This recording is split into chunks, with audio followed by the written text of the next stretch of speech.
Welcome back guys. तो पिछले video lecture में हम लोगों ने क्या देखा था, कॉज ऑफ मोशन क्या होता है, मतलब फोर्स क्या होता है, और फोर्स का एक बहुत अच्छा कैरेक्टरिस्टिक्स पढ़ा था। ठीक है, तो जिन लोगों ने नहीं देखा उन लोग को फटाफट से जाके देख लीजिए। ठीक है, वो वीडियो अपलोडेड है। इस वीडियो में हम लोग क्या देखने वाले हैं, आगे बढ़ते हैं। ठीक है, सो पिछले वीडियो का थोड़ा सा समरी मैं आपको बता दूँ। पिछले वीडियो में हम लोगों ने देखा था कि जो फोर्स होता है उसके कारण एक बॉडी का स्पीड बढ़ाया या घटाया जा सकता है। ठीक है, आगे मूव करते हैं बिना टाइम वेस्ट किए। इसमें हम लोग देखते हैं, हम लोग का शुरू होता है डू यू नो से। ठीक है, ये डू यू नो में क्या लिखा हुआ है, when a very small body hits a very large body, मतलब एक जब छोटा बॉडी जब बहुत बड़ा बॉडी को हिट करता है, दोनों आपस में टकराता है। सपोज कीजिए एक कार है और एक ट्रक है, दोनों का टक्कर हो जाए। ठीक है, अगर दोनों का टक्कर हो जाएगा, मान के चलिए दोनों एक ही स्पीड से चल रहा है। ठीक है, दोनों का स्पीड एक ही है बट दोनों का अपोजिट डायरेक्शन है, मतलब एक लेफ्ट से आ रहा है एक राइट से आ रहा है, दोनों एक ही स्पीड से चल रहा है, 25 मीटर पर सेकेंड का स्पीड से चल रहा है। ठीक है, दोनों आपस में आके टकरा जाता है। टकरा गया तो ठीक है, टकरा गया नॉट ठीक है, टकरा गया तो क्या हुआ, दोनों ऑब्जेक्ट जब आपस में टकराया तो दोनों को कोलिजन के कारण चोट लगा। दोनों का मैग्नीट्यूड इक्वल है, दोनों का डायरेक्शन अपोजिट है। मैग्नीट्यूड मतलब दोनों का स्पीड बराबर है। ठीक है, दोनों 25 मीटर पर सेकेंड से चल रहा है, एक लेफ्ट साइड से आ रहा है एक राइट साइड से आ रहा है, दोनों टकरा गया। फिर भी नुकसान किसको ज़्यादा होगा, कार को ज़्यादा होगा। ठीक है, इसमें यही लिखा गया है, however the effect produced in small body is very large, बहुत ज़्यादा होता है as compare to the force on the large body. ठीक है, ये एक डू यू नो है। इसका बोलने का साफ साफ मतलब ये है कि अगर एक छोटा और एक बड़ा ऑब्जेक्ट टकराता है, दोनों का स्पीड भले ही सेम रहे और दोनों का डायरेक्शन अपोजिट रहे, मतलब दोनों सामने सामने हो, एक लेफ्ट से आ रहा हो एक राइट से आ रहा हो, तो उसमें जो छोटा ऑब्जेक्ट है जो कम ताकतवर है उसको ज़्यादा नुकसान होता है। ठीक है, आगे बढ़ते हैं। अच्छा गाइस, हो सकता है आप लोगों को आज मेरी आवाज़ थोड़ी सी चेंज लग रही हो तो थोड़ा मैनेज कर लीजिएगा। ठीक है, आगे बढ़ते हैं। इसमें क्या लिखा हुआ, आगे आगे लिखा हुआ है कि बहुत बार ऐसा होता है ना कि हम लोग किसी ऑब्जेक्ट को बहुत देरी से उसको हिट कर रहे हैं, बट हिट करने के बाद भी वो ऑब्जेक्ट मूव नहीं करता है। सपोज आप लोग का घर का दीवार, ठीक है, कोई भी दीवार को आप लोग मारने की कोशिश कीजिए अपना हैंड से, पर ऐसा होता है क्या दीवार एक जगह से दूसरी जगह मूव कर जाए, नहीं। तो फोर्स जो है ना वो कभी कभी चेंजेस ले आता है और कभी कभी चेंजेस नहीं ला पाता है। ठीक है, तो इसमें कंफ्यूज होने का दरकार नहीं है कि फोर्स अगर लगा रहे हैं तो चेंजेस क्यों नहीं आ रहा है। सो फोर्स जो है कभी कभी चेंजेस ले आता है और कभी कभी चेंजेस नहीं ला पाता है। ठीक है, फोर्स का नेक्स्ट चेंज हम लोग देखते क्या है, फोर्स का नेक्स्ट चेंज है change in size shape of an object. Force जो है कैसे एक ऑब्जेक्ट का साइज और शेप में चेंज लाता है। ठीक है, इसको समझते हैं। आप लोग अपने घर में अपनी मम्मी को, अपने पापा को या किसी को भी रोटी बनाते हुए तो देखे होंगे। ठीक है, और नहीं देखे तो जाके फटाफट से देख लीजिए। रोटी बनाते हुए क्या होता है, जो छोटा छोटा आटा होता है, मतलब आटा का जो कण होता है, उसको कितना सुंदर से ऐसे डो का शेप में बना दिया जाता है। ठीक है, उसके बाद उसी डो को तोड़ तोड़ के उसको रोटी का शेप में बना दिया जाता है। मतलब इस फोर्स के कारण वो आटा को डो का शेप मिला और उस डो को रोटी का शेप मिला। अगर हाथ से फोर्स नहीं लगता तो क्या ये ऑब्जेक्ट, मतलब ये जो आटा है, ये कभी रोटी बन पाता, नहीं ना। तो फोर्स का ही ये कमाल है कि ऑब्जेक्ट का साइज़ में चेंज हो पाया है। ठीक है, अब आप लोग ये भी देखे होंगे, नहीं देखे होंगे तो आप लोग मूवीज़ वगैरह में तो ज़रूर ही देखे होंगे कि पॉटर जो होता है, जो क्ले से मिट्टी का घड़ा बनाता है, वो क्या करता है, अपने हाथ से ही मिट्टी को शेप देता है ना, और कितना सुंदर सुंदर मिट्टी का बर्तन बना के खड़ा कर देता है। ठीक है, अगर पॉटर वाला आप लोगों को नहीं भी दिखे तो ये रोटी वाला तो ज़रूर दिख जाएगा। तो इसको अच्छे से देखिए और आप लोग खुद से मुझे कमेंट सेक्शन में बताइए कि ये बात सच है कि नहीं, कि अगर फोर्स नहीं होता तो क्या ये पॉसिबल हो पाता कि हम लोग आटा से रोटी बना पाते। सो फोर्स के कारण ही ये पॉसिबल है। और फोर्स का कौन सा कैरेक्टरिस्टिक्स, फोर्स जो है साइज़ और शेप चेंज करने में मदद करता है। ठीक है, समझ में आ गया। चलिए आगे बढ़ते हैं। आगे क्या है, आगे हम लोग को देखना है कि फोर्स का क्या क्या कैरेक्टरिस्टिक्स अभी तक हम लोग पढ़े। सबसे पहला पढ़े कि फोर्स के कारण एक ऑब्जेक्ट रेस्ट से मोशन में आ सकता है। ठीक है, अगर एक ऑब्जेक्ट रुका हुआ है तो वो मोशन में आ सकता है। दूसरा हम लोग पढ़े कि एक ऑब्जेक्ट का स्पीड चेंज हो सकता है। अगर एक ऑब्जेक्ट चल रहा है उसको और तेज़ से धक्का मारे, सपोज एक बॉल जा रहा है, ठीक है, उसको और ज़ोर से लात मारे तो क्या होगा, वो बॉल और स्पीड चलने लगेगा। तीसरा क्या हो सकता है, ऑब्जेक्ट का डायरेक्शन चेंज हो सकता है। ऑब्जेक्ट जो है वो जा रहा है लेफ्ट साइड में, उसको हम लोग जाके मार दिए और उसको राइट साइड में भेज दिए, उसके कारण ऑब्जेक्ट का डायरेक्शन चेंज हो गया। चौथा क्या हो सकता है, ऑब्जेक्ट का साइज़ शेप चेंज हो सकता है, जैसा कि मैंने आप लोगों को बताया अभी डो के एग्जांपल से। ठीक है, वो साइज़ और शेप चेंज हो सकता है। और पांचवा क्या हो सकता है, बहुत सारे इफेक्ट आ सकता है। सपोज हम लोग फोर्स लगा रहे हैं तो कोई ऑब्जेक्ट टूट सकता है, हो सकता है कोई ऑब्जेक्ट जुड़ जाए फोर्स लगाने के कारण, हो सकता है कोई ऑब्जेक्ट डिफेक्ट हो जाए। तो फोर्स के कारण क्या क्या हो सकता है आप लोगों को समझ में आ गया। एक ऑब्जेक्ट रेस्ट से मोशन में आ सकता है, मोशन से रेस्ट में भी आ सकता है, स्पीड चेंज हो सकता है, डायरेक्शन चेंज हो सकता है, साइज शेप चेंज हो सकता है, और बहुत सारे इफेक्ट्स हो सकते हैं। ठीक है, ये आप लोगों को अच्छे से समझ में आ गया। सो ये हुआ फोर्स का आगे का ख़त्म। अब मैं आप लोगों को लेके चलती हूँ, हाँ, ये है एक्टिविटी नंबर 3 आप लोगों का। ठीक है, इस एक्टिविटी में क्या दिया हुआ है इसको मैं आपको पढ़ती हूँ और आपको समझाती हूँ। इस एक्टिविटी में क्या है सुनिए। Try to analyse this situations. 2 situations दिए गए हैं, उसको एनालाइज करना है। ठीक है, फर्स्ट सिचुएशन है a batsman hit a cricket ball for a 6, a goalkeeper saves a goal by kicking the ball. इसमें पहला सिचुएशन है जिसमें बैट्समैन जो है, मतलब एक बल्लेबाज जो है, बैट्समैन को तो सब कोई जानते हैं, हमारे सचिन तेंदुलकर। ठीक है, तो बैट्समैन जो है अपना बैट से 6 बनाए, छक्का। ठीक है, और दूसरा दिया हुआ है एक गोलकीपर जो है वो बॉल को अपना गोल से अपना जो स्टिक होता है उससे रोके। नो सॉरी, इसमें दिया हुआ है अ goalkeeper saves a goal by kicking the ball away. मतलब जो बॉल आ रहा था उसको पैर से मार दिए और गोल होने से बचा लिया गया गोलकीपर के द्वारा। क्या बताना है इसमें। Can we say that these action cause one or more of the above stated effects of force. Identify the agent supplying the force in each case.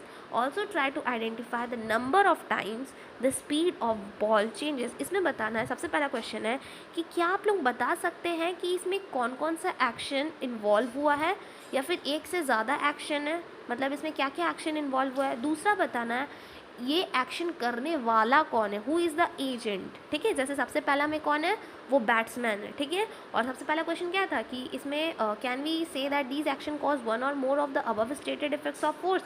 क्या उसमें जो जितना भी हम लोग ऊपर में फोर्स का इफेक्ट्स पढ़े, क्या इसमें पॉसिबल है कि इसमें से कुछ भी हुआ है। तो मैं आप लोगों को केस नंबर 1 के बारे में सब कुछ बता देती हूँ, और केस नंबर 2 आप लोग खुद से करिए, मुझे कमेंट सेक्शन में कमेंट करिए।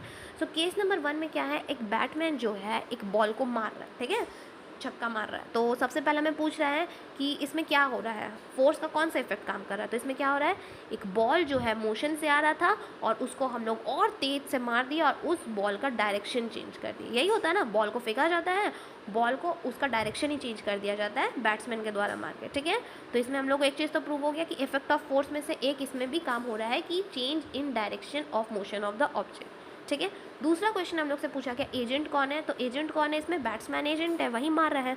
तीसरा क्या है, also try to identify the number of times the speed of ball changes. कितना बार बॉल का स्पीड चेंज होगा, तो एक बार तो बॉल रेस्ट में होगा, जब रेस्ट से उठाया गया होगा जो बॉलर है उसके द्वारा, तो बॉल मोशन रेस्ट से मोशन में आया होगा। मोशन के बाद जब बॉल फेंका गया होगा बैट्समैन के द्वारा, तो बॉल का मोशन फिर चेंज हुआ होगा, स्पीड हुआ होगा, फिर बैट्समैन उसको हिट किया होगा और स्पीड गया होगा वो बॉल, और फिर वो बॉल कहीं जाके मोशन से फिर नीचे गिर गया होगा, वो रेस्ट में आ गया होगा। ठीक है, तो मतलब नहीं करके बॉल का 5 से 6 बार उसका बॉल का जो स्पीड है वो चेंज हुआ है। ठीक है, ये हुआ पहला केस का। दूसरा केस का आप लोग मुझे बताइएगा कमेंट सेक्शन पे। ठीक है, आगे देखती हूँ आगे क्या है आप लोगों का। आगे है न्यूटन का बहुत ही famous law, first law of motion, जो आप लोग क्लास 9 में पढ़िएगा। न्यूटन जो है इसके ऊपर अपना फर्स्ट लॉ दिया, जिसको हम लोग बोलते हैं लॉ ऑफ इनर्शिया। ठीक है, न्यूटन का लॉ के हिसाब से क्या है, न्यूटन बोला कि एक ऑब्जेक्ट तब तक रेस्ट में रह सकता है जब तक वो बॉडी रेस्ट में रहना चाहता है, या फिर एक ऑब्जेक्ट तब तक रेस्ट में रह सकता है जब तक उस पर बाहर से कोई एक्सटर्नल फोर्स न लगाया जाए। ठीक है, ये है न्यूटन का फर्स्ट लॉ। पर आप लोगों का डू यू नो में न्यूटन का फर्स्ट लॉ पूरा नहीं दिया हुआ है, इसमें खाली लॉ ऑफ इनर्शिया दिया गया है। ठीक है, अब लॉ ऑफ इनर्शिया क्या बताता है, लॉ ऑफ इनर्शिया बताता है कि हर एक ऑब्जेक्ट का एक अपना कैपेसिटी होता है कि वो बाहर का चेंज को रेजिस्ट करे। ठीक है, सपोज़ कीजिए एक वाटर बॉटल, हाँ, एक पानी का बॉटल आप लोग का ज़मीन पे रखा हुआ है। ठीक है, घर पे रखा हुआ है पानी का बॉटल। अब वो पानी का बॉटल को अगर एक चींटी आके हिलाने का कोशिश करे, तो क्या वो पानी का बॉटल हिलेगा, नहीं हिलेगा। पर अगर उस पानी का बॉटल को हम लोग जाके हिलाए तो वो पानी का बॉटल हिल जाता है ना। ऐसा क्यों, चींटी भी तो फोर्स लगा रही है ना, तो उस फोर्स के कारण भी पानी का बॉटल हिलना चाहिए। हम लोग भी फोर्स लगा रहे हैं, चींटी भी फोर्स लगा रही है, तो ऐसा क्यों हुआ कि हम लोग का फोर्स के कारण पानी का बॉटल हिल गया और उस चींटी का फोर्स के कारण नहीं हिला।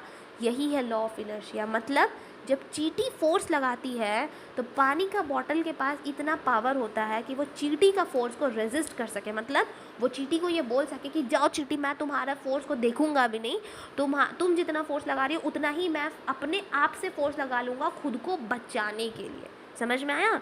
एक ऑब्जेक्ट जब खुद को बचाने के लिए फोर्स लगाता है ताकि सामने वाला जो उस पर फोर्स लगा रहा है वो उस पर ना लग सके, ठीक है। फिर से एक बॉटल जब है तो वो बॉटल क्या करेगा, वो चींटी को बोलेगा कि चींटी जितना फोर्स तुम लगा रही हो उतना ही फोर्स मैं भी लगा सकता हूँ। चींटी बोलेगी ठीक है मैं फोर्स लगाती हूँ, तो बॉटल क्या बोलेगा कि मैं भी फोर्स लगाऊंगा खुद को रेस्ट में रखने के लिए, ठीक है।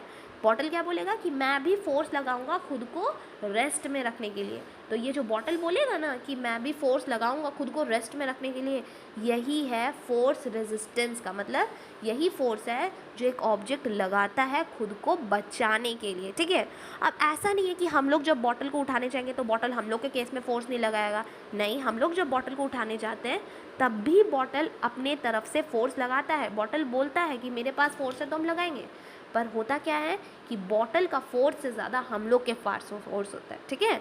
बॉटल का फोर्स से ज़्यादा हम लोग के पास फोर्स होता है, जिसके कारण बॉटल का फोर्स कम पड़ जाता है और हम लोग का फोर्स ज़्यादा पड़ जाता है। बॉटल अपने आप को बचा नहीं पाता है। बॉटल सोचता है कि नहीं मुझे नहीं उठना, मैं रेस्ट पर रहना चाहता हूँ, मैं रेस्ट पर रहना चाहता हूँ, पर हम लोग उस बॉटल को उठा लेते हैं बिकॉज हम लोग के पास ज़्यादा फोर्स होता है। समझ में आया? तो यही नेचुरल टेंडेंसी कोई भी ऑब्जेक्ट का। अब ये जो बॉटल के अंदर ये जो आया, बॉटल खुद को अंदर से फोर्स दे रहा है, ये कहाँ से आ रहा है? ये एक नेचुरल टेंडेंसी है, ये हर एक ऑब्जेक्ट में होता है, ठीक है।